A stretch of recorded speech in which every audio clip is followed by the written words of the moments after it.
السلام علیکم دوستوں، میں صابر حسین آپ کی خدمت میں ایک بار پھر حاضر ہوں۔ آج میں آپ کے لیے ایک نیا عمل لے کے آیا ہوں کہ کل ایک نوجوان نے کہا جی روحانی ترقی کس طرح کی جاتی ہے اور روحانی ترقی کرنے کا ہمیں کوئی طریقہ بتائیں، اور روحانی ترقی کا سب سے جو مین آسان طریقہ ہے ہمیں وہ بتائیں۔ دیکھیں دوستو، روحانیت ایک ایسی چیز ہے، روحانیت حاصل کرنے کے لیے اللہ کے بہت قریب جانا پڑتا ہے، اور اللہ اس میں کہ اللہ کے قرب میں ہر ٹائم آپ کو اس کی ذات کی وحدانیت کے سائے تلے رہنا پڑتا ہے۔ اور جب آپ 24 گھنٹے باوضو رہیں گے، آپ کے باوضو ہونے سے شیطان آپ کے قریب نہیں آئے گا، پھر آپ جو بھی مالک کی طرف توجہ دیں گے، یا کوئی اذکار کریں گے، یا کوئی تسبیح پڑھیں گے، یا وظائف پڑھیں گے، یا قرآن پاک پڑھیں گے، یا نماز پڑھیں گے، سمجھ لیں گے آپ کے ان اعمال میں کبھی شیطان کوئی وسوسہ نہیں ڈال سکے گا، کبھی شیطان آپ کے نظام میں رکاوٹ نہیں ڈال سکے گا، اور اللہ کی طرف آپ جب متوجہ ہوں گے، اللہ کی نگاہ خاص اس کی وحدانیت کی نگاہ آپ کی طرف، اللہ کا کرم سے وہ آپ کی طرف اللہ اپنی نگاہ عطا فرمائیں گے، اور اس سے جو ہے وہ بڑھتے بڑھتے انسان کی جو قلب ہے وہ چلنا شروع ہو جاتا ہے، اور اللہ کے دل میں انسان کے دل میں اللہ کا نور آنا شروع ہو جاتا ہے، اور انسان کا دل روشن ہو جاتا ہے۔ ایک طریقہ ہے یہ۔ دوسرا طریقہ ہے کہ انسان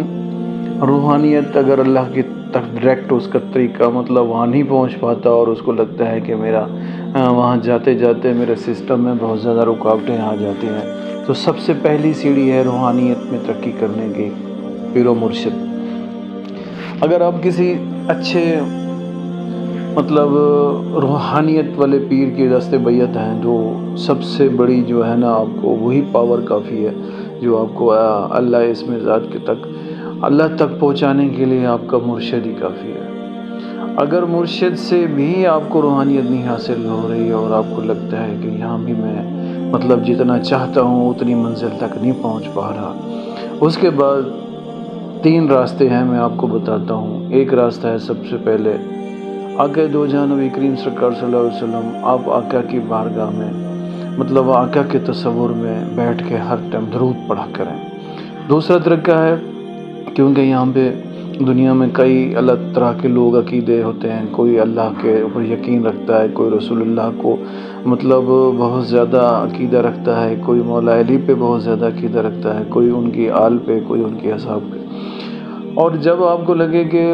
آپ رسول اللہ کے بعد مولا کی بارگاہ میں فوکس کریں، جو آپ علی علیہ السلام کا ذکر کرتے ہیں، نعت علی پڑھتے ہیں، یا کچھ بھی کرتے ہیں، تو آپ سارا فوکس جب بھی کریں تو مولا کی بارگاہ میں کریں۔ دوسرا یہ ہے کہ آپ امام حسین امام حسن علیہ السلام کی طرف فوکس کریں، پنج تن پاک کی طرف کریں، اور جو اصحاب کو ماننے والے ہیں وہ اصحاب کی طرف فوکس کریں۔ یہ وہ راستے ہیں جو آپ کو جلد سے جلد نگاہ اپنی خاص کرم سے آپ کی جو روحانی ترقی ہے، جو آپ چاہتے ہیں روحانیت میں مرتبہ حاصل کرنا چاہتے ہیں، جو بھی آپ کے پیر و مرشد نے اذکار بتائے ہوں، اذکار کے تحت کرتے کرتے جو ہے نا آپ کے جو نظام میں رکاوٹیں یا بندش وغیرہ ہوں گی، وہ انہی بزرگان دین کی وجہ سے یا انہی بڑی بڑی ہستیوں کی وجہ سے جو ہے نا وہ آپ کے نظام میں رکاوٹ نہیں بن سکیں گی، کیونکہ ان کو روحانی فیض، ان کی روحانی نگاہ جو ہے نا وہ آپ کو ایک انرجی دے رہی ہوگی، اور اس انرجی سے آپ کے پورے نظام میں وجود میں سسٹم میں ایک روحانی پاور بڑھ رہی ہوگی، اور اس سے آپ کو بہت فائدہ ہوگا۔ باقی یہ ہے کہ سب سے بڑا جو طریقہ ہے 2 رکعت نماز نوافل، اللہ کی رضا پڑھیں، 2 رکعت نماز نوافل